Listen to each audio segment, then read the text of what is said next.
Book 3, Chapter 5 of The Lancashire Witches. This recording is in the public domain. Reading by Andy Minter. The Lancashire Witches, A Romance of Pendle Forest, by William Harrison Ainsworth. Book 3, Houghton Tower. Chapter 5. The End of Malkin Tower.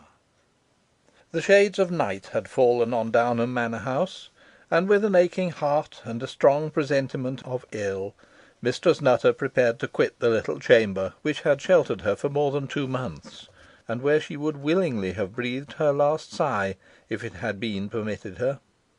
Closing the Bible she had been reading, she placed the sacred volume under her arm, and taking up a small bundle containing her slender preparations for travel, extinguished the taper, and then descended by a secret staircase, passed through a door, fashioned externally like a cupboard, and entered a summer house, where she found old Crouch awaiting her.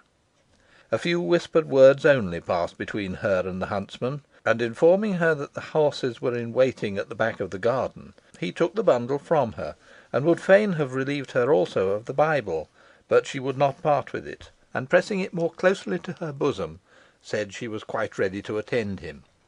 It was a beautiful starlit night, the air soft and balmy, and laden with the perfume of the flowers.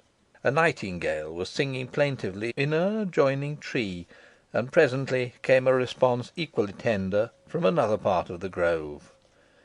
Mistress Nutter could not choose but listen, and the melody so touched her that she was half suffocated by repressed emotion, for, alas, the relief of tears was denied her. Motioning her somewhat impatiently to come on, Crouch struck into a sombre valley, edged by clipped yew trees, and terminating in a plantation, through which a winding path led to the foot of the hill whereon the mansion was situated. By daylight this was a beautiful walk, affording exquisite glimpses through the trees of the surrounding scenery, and commanding a noble view of Pendle Hill, the dominant point in the prospect. But even now, to the poor lady so long immured in her cell-like chamber, and deprived of many of nature's choicest blessings, it appeared delightful. The fresh air, redolent of new-mown hay, fanned her pale cheek and feverish brow, and allayed her agitation and excitement.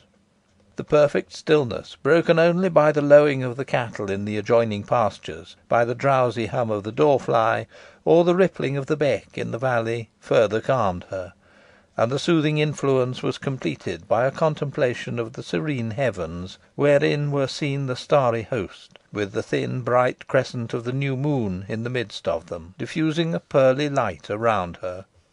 One blot alone appeared in the otherwise smiling sky, and this was a great ugly black cloud, lowering over the summit of Pendle Hill.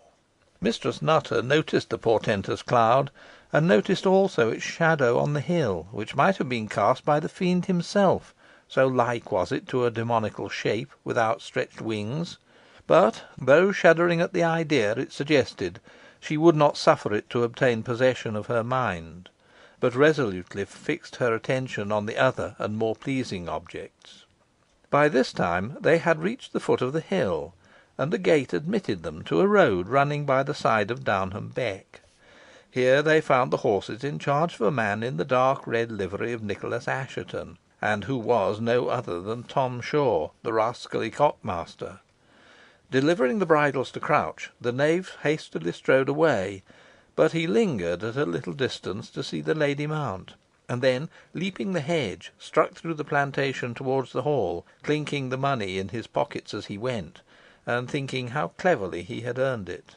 But he did not go unpunished, for it is a satisfaction to record that in walking through the woods he was caught in a gin placed there by Crouch, which held him fast in its iron teeth till morning, when he was discovered by one of the under keepers, while going his rounds, in a deplorable condition, and lamed for life. Meanwhile, unconscious either of the manner in which she had been betrayed, or of the punishment awaiting her betrayer, Mistress Nutter followed her conductor in silence. For a while the road continued by the side of the brook, and then, quitting it, commenced a long and tedious ascent, running between high banks fringed with trees. The overhanging boughs rendered it so dark that Mistress Nutter could scarcely distinguish the old huntsman, though he was not many yards in advance of her, but she heard the tramp of his horse, and that was enough. All at once, where the boughs were thickest and the road darkest, she perceived a small fiery object on the bank, and in her alarm called out to the huntsman, who, looking back for a moment, laughed, and told her not to be uneasy, for it was only a glow worm. Ashamed of her idle fears, she rode on, but had not proceeded far, when, looking again at the bank, she saw it studded with the same lights. This time she did not call out or scream, but gazed steadily at the twinkling fires, hoping to get the better of her fears. Her alarm, however, rose to absolute terror, as she beheld the glow worms, if glow worms they were, twist together, and form themselves into a flaming brand, such as she had seen in her vision grasped by the angel who had driven her from the gates of Paradise. Averting her gaze, she would have hastened on, but a hand suddenly laid upon her bridle held back her horse, and she then perceived a tall, dark man, mounted on a sable steed, riding beside her. The supernatural character of the horseman was manifest, inasmuch as no sound was caused by the tread of his steed, nor did he appear to be visible to Crouch when the latter looked back. Mistress Nutter maintained her seat with difficulty. She well knew who was her companion. "So, Alice Nutter," said the horseman at length, in a low, deep tone, "you have chosen to shut yourself up in a narrow cell, like a recluse, for more than 2 months, denying yourself all sort of enjoyment, practising severest abstinence, and passing your whole time in useless prayer. Ay, useless, for if you were to pray from now till doomsday, come when it will, 1,000 years hence, or to morrow, it will not save you.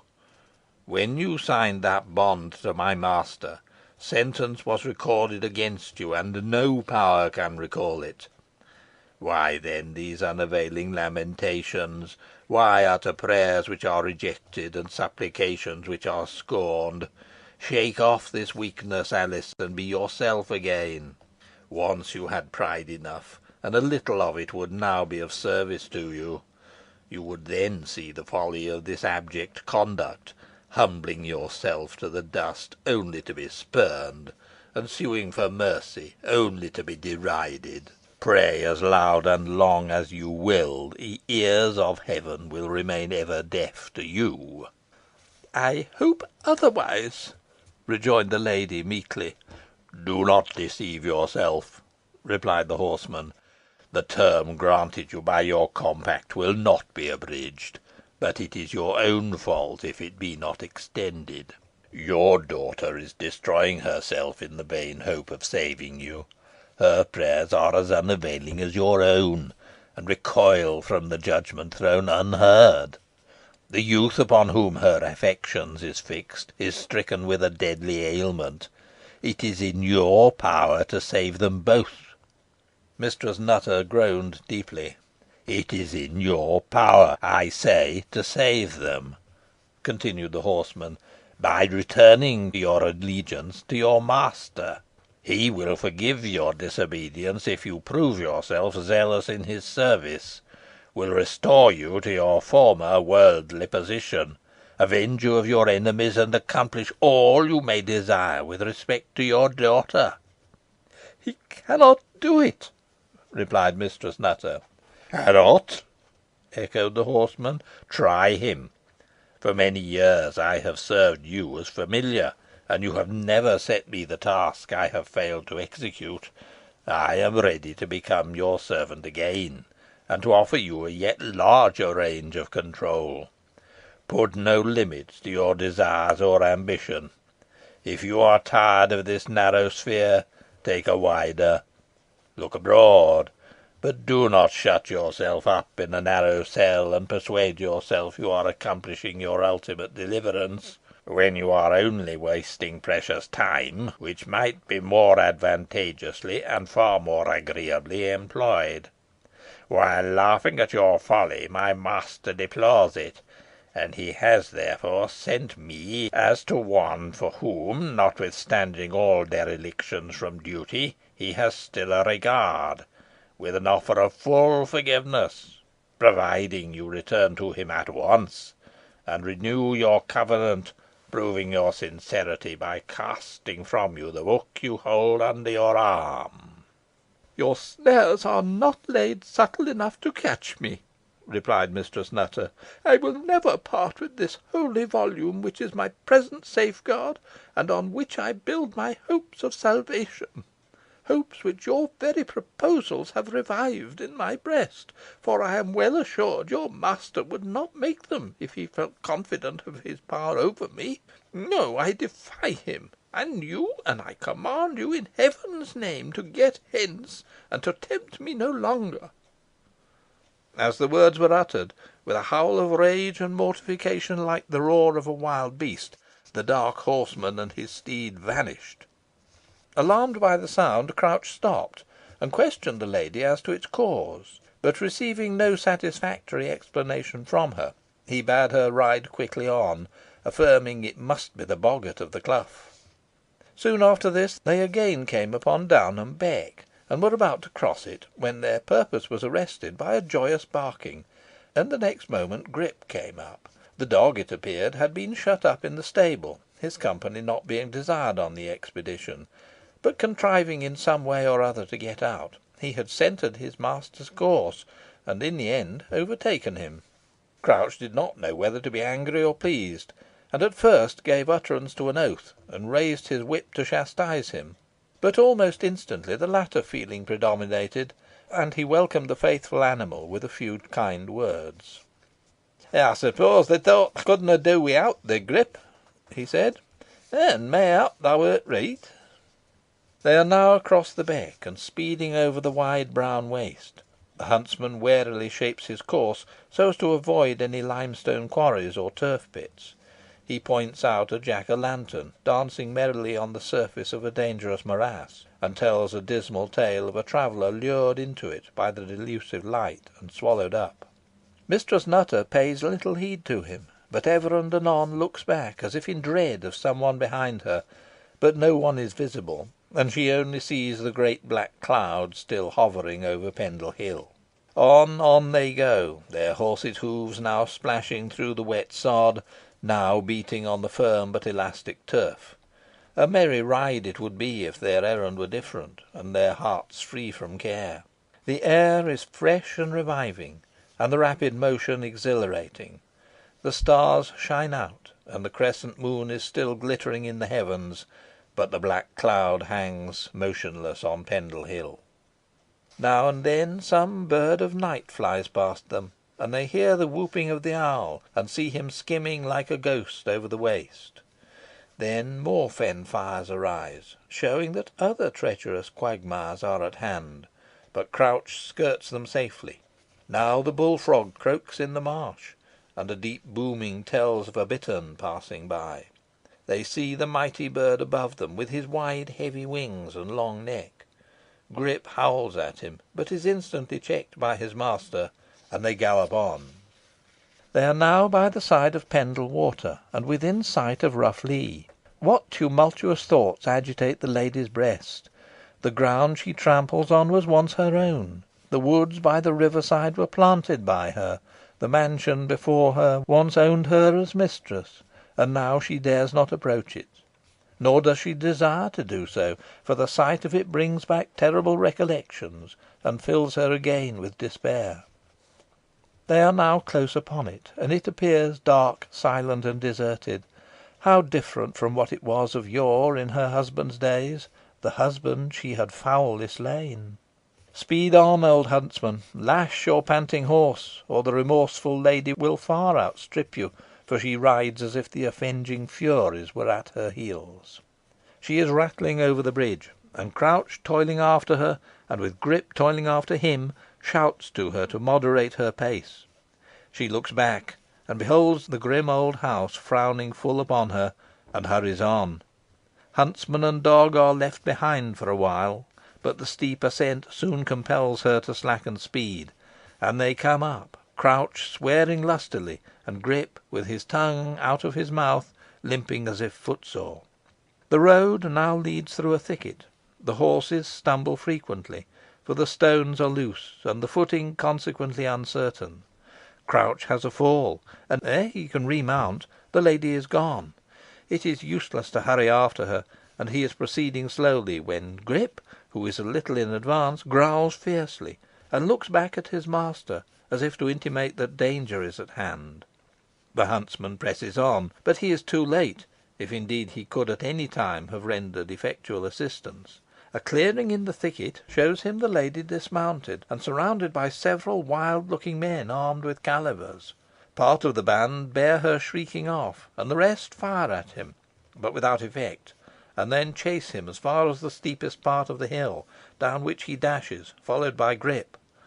Arriving at the bottom, he pauses to listen if he is pursued, and hearing nothing further to alarm him, debates with himself what is best to be done, and not liking to alarm the village, for that would be to betray Mistress Nutter, he gets off his horse, ties him to a tree, and with Grip close at his heels, commences the ascent of the hill by a different road from that he had previously taken. Meanwhile, Mistress Nutter's captors drag her forcibly towards the tower. Their arms and appearance left her no doubt they were depredators, and she sought to convince them she had neither money nor valuables in her possession. They laughed at her assertions, but made no other reply. Her sole consolation was, that they did not seek to deprive her of her Bible. On reaching the tower, a signal was given by one of the foremost of the band, and the steps being lowered from the high doorway, she was compelled to ascend them, and being pushed along a short passage, obscured by a piece of thick tapestry, but which was drawn aside as she advanced, she found herself in a circular chamber, in the midst of which was a massive table covered with flasks and drinking cups, and stained with wine. From the roof, which was crossed by great black beams of oak, was suspended a lamp with 3 burners, whose light showed that the walls were garnished with petronels, rapiers, poniards, and other murderous weapons. Besides these, there were hung from pegs long riding cloaks, sombreros, vizards, and other robber accoutrements, including a variety of disguises, from the clown's frieze jerkin to the gentleman's velvet doublet, ready to be assumed on an emergency.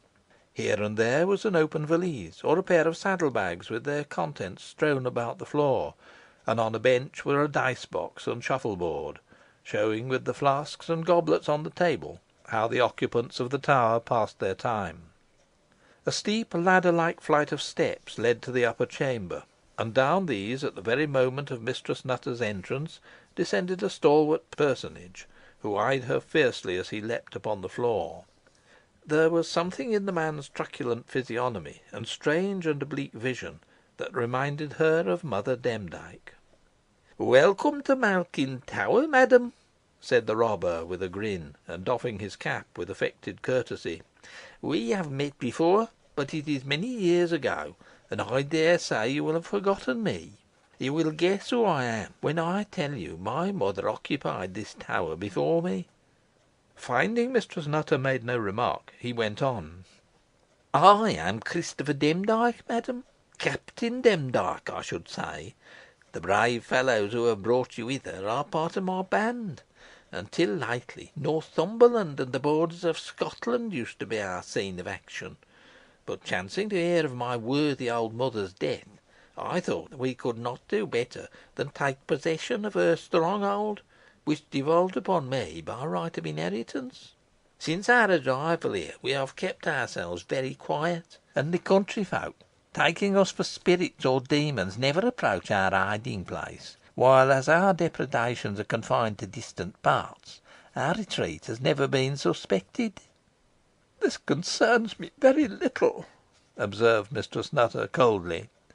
"Pardon me, madam, it concerns you very much, as you will learn anon. But be seated, I pray you," he said, with mock civility. "I am keeping you standing all this while." But as the lady declined the attention, he went on.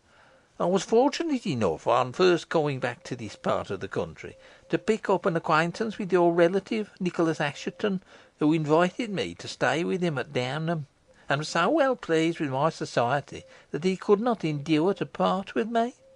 "Indeed!" exclaimed Mistress Nutter. "Are you the person he calls Lawrence Fogg?" "The same," replied Demdike. and no doubt you would hear a good report of me, madam. Well, it suited my purpose to stay, for I was very hospitably entertained by the squire, who, except being rather too much addicted to lectures and psalm singing, is as pleasant an host as one could desire. Besides which, he was obliging enough to employ me to borrow money for him, and what I got I kept, you may be sure." "I would willingly be spared the details of your knavery," said Mistress Nutter, somewhat impatiently. "I am coming to an end," rejoined Demdike, "and then, perhaps, you may wish I had prolonged them. All the squire's secrets were committed to me, and I was fully aware of your concealment in the hall, but I could never ascertain precisely where you were lodged. I meant to carry you off, and only awaited the opportunity which presented itself to night." "If you think to obtain money from me, you will find yourself mistaken," said Mistress Nutter. "I have parted with all my possessions." "But to whom, madam?" cried Demdike, with a sinister smile. "To your daughter? And I'm sure she's too gentle, too tender hearted, to allow you to suffer when she can relieve you. You must get us a good round sum from her, or you will be detained here long. The dungeons are dark and unwholesome, and my band are apt to be harsh in their treatment of captives. They have found in the vault some instruments of torture belonging to old Blackburn, the freebooter, the efficacy of which, in an obstinate case, I fear they might be inclined to try. You now begin to see the drift of my discourse, madam, and understand the sort of men you have to deal with. Barbarous fellows, madam, inhuman dogs." And he laughed coarsely at his own jocularity. "It may put an end to this discussion," said Mistress Nutter, firmly, "if I declare that no torture shall induce me to make any such demand from my daughter." "You think perhaps I am jesting with you, madam," rejoined Demdike. "Oh, no, I believe you capable of any atrocity," replied the lady. "You do not, either in feature or deeds, belie your parentage." "Oh, say you so, madam?" cried Demdike. "You have a sharp tongue, I find. Courtesy is thrown away on you. What ho, lads, Kenyon and Lowton, take the lady down the vaults, and there let her have an hour for solitary reflection. She may change her mind in that time." "Do not think it," cried Mistress Nutter, resolutely. "If you continue obstinate, we will find means to move you," rejoined Demdike, in a taunting tone. "But what has she got beneath her arm? Give me the book. What's this, a Bible? A witch with a Bible? It should be a grimoire." "Give it me back, I implore of you," shrieked the lady. "I shall be destroyed, soul and body, if I have it not with me." "What! You're afraid the devil may carry you off without it? roared Demdike. "Well, that would not suit my purpose at present. Here, take it. And now off with her, lads, without more ado." And as he spoke, a trap door was opened by one of the robbers, disclosing a flight of steps leading to the subterranean chambers, down which the miserable lady was dragged. Presently the two men reappeared, with a grim smile on their ruffianly countenances, and as they closed the trap door, one of them observed to the captain that they had chained her to a pillar by removing the band from the great skeleton, and passing it round her body. "You have done well, lads," replied Demdike, approvingly. "And now go on, all of you, and scour the hill top, and return in an hour, and we will decide upon what is to be done with this woman." The two men then joined the rest of their comrades outside, and the whole troop descended the steps, which were afterwards drawn up by Demdike. This done, the robber captain returned to the circular chamber, and for some time paced to and fro, revolving his dark schemes. He then paused, and placing his ear near the trap door, listened, but as no sound reached him, he sat down at the table, and soon grew so much absorbed as to be unconscious that a dark figure was creeping stealthily down the narrow staircase behind him. "I cannot get rid of Nicholas Assheton," he exclaimed at length. "I somehow fancy we shall meet again, and yet all should be over with him by this time." "Look round," thundered a voice behind him, Nicholas Assheton is not to be got rid of so easily." At this unexpected summons, Demdike started to his feet, and recoiled aghast as he saw what he took to be the ghost of the murdered squire standing before him. A second look, however, convinced him that it was no phantom he beheld, but a living man armed for vengeance, and determined upon it. "Get a weapon, villain!" cried Nicholas, in tones of concentrated fury. "I do not wish to take unfair advantage even of thee." Without a word of reply, Demdike snatched a sword from the wall, and the next moment was engaged in deadly strife with the squire. They were well matched, for both were powerful men, both expert in the use of their weapons, and the combat might have been protracted and of doubtful issue, but for the irresistible fury of Nicholas, who assaulted his adversary with such vigour and determination that he speedily drove him against the wall, where the latter made an attempt to seize a petronel hanging beside him, but his purpose being divined, he received a thrust through the arm, and dropping his blade, lay at the squire's mercy. Nicholas shortened his sword, but forbore to strike. Seizing his enemy by the throat, he hurled him to the ground, and planting his knee on his chest, called out, "What ho, Nance!" "Nance!" exclaimed Demdike. "Then it was that mischievous jade who brought you here?" "Ay," replied the squire, as the young woman came quickly down the steps, "and I refused her aid in the conflict because I felt certain of mastering thee, and because I would not take odds even against such a treacherous villain as thou art." "Better despatch him, squire," said Nance. "He may do you mischief yet." "No, no," replied Nicholas. "He is unworthy of a gentleman's sword. Besides, I have sworn to hang him, and I will keep my word. Go down into the vaults and liberate Mistress Nutter while I bind him, for we must take him with us.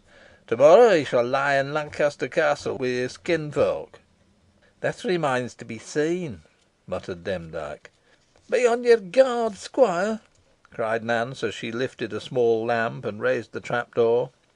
With this caution she descended to the vaults, while Nicholas, looking about for a thong, and perceiving a rope dangling down the wall near him, he seized it, drawing it with some force towards him.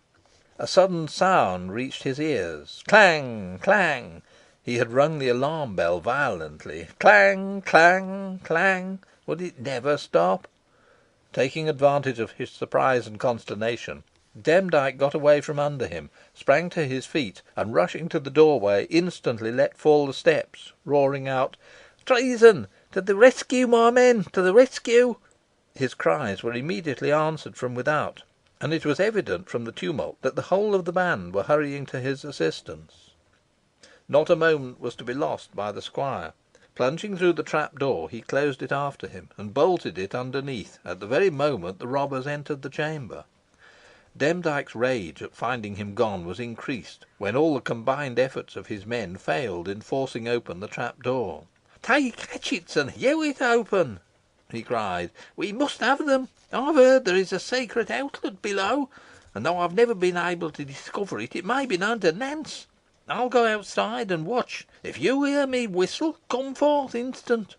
And rushing forth, he was making the circuit of the tower, and examining some bushes at its base, when his throat was suddenly seized by a dog, and before he could even utter an exclamation, much less sound his whistle or use his arms, he was grappled by the old huntsman, and dragged off to a considerable distance, the dog still clinging to his throat. Meanwhile, Nicholas had hurried down into the vaults, where he found Nance sustaining Mistress Nutter, who was half fainting, and, hastily explaining what had occurred, she consigned the lady to him, and then led the way through the central range of pillars, and past the ebon image, until she approached the wall, when, holding up the lamp, she revealed a black marble slab between the statues of Blackburn and Isole. Pressing against it, the slab moved on one side, and disclosed a flight of steps. "Go up there," cried Nance to the squire, "and when you get to the top you'll find another stone with a knob in it. You canna miss it. Go on." "But you," cried the squire, "will you not come with us?" "I'm come presently," replied Nance, with a strange smile. "I ha' summat to do first. That cunning fox Demdike has set a trap for himself and all his followers, and it's for me to catch 'em." Wait for me about 100 yards from t' tower. No nearer, you understand?" Nicholas did not very clearly understand, but concluding Nance had some hidden meaning in what she said, he resolved unhesitatingly to obey her. Having got clear of the tower, as directed, with Mistress Nutter, he ran on with her to some distance, when what was his surprise to find Crouch and Grip keeping watch over the prostrate robber chief.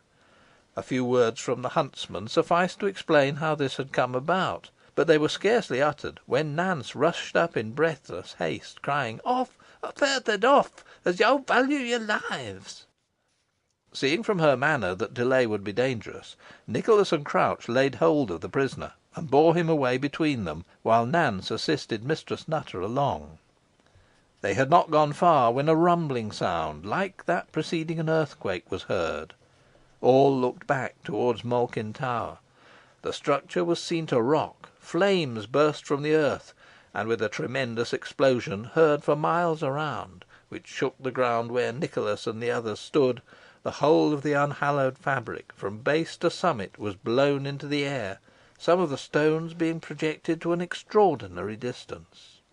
A mine charged with gunpowder, it appeared, had been laid beneath the vaults by Demdike, with a view to its destruction at some future period, and this circumstance being known to Nance, she had fired the train. Not one of the robbers within the tower escaped. The bodies of all were found the next day, crushed, burned, or frightfully mutilated. Chapter 5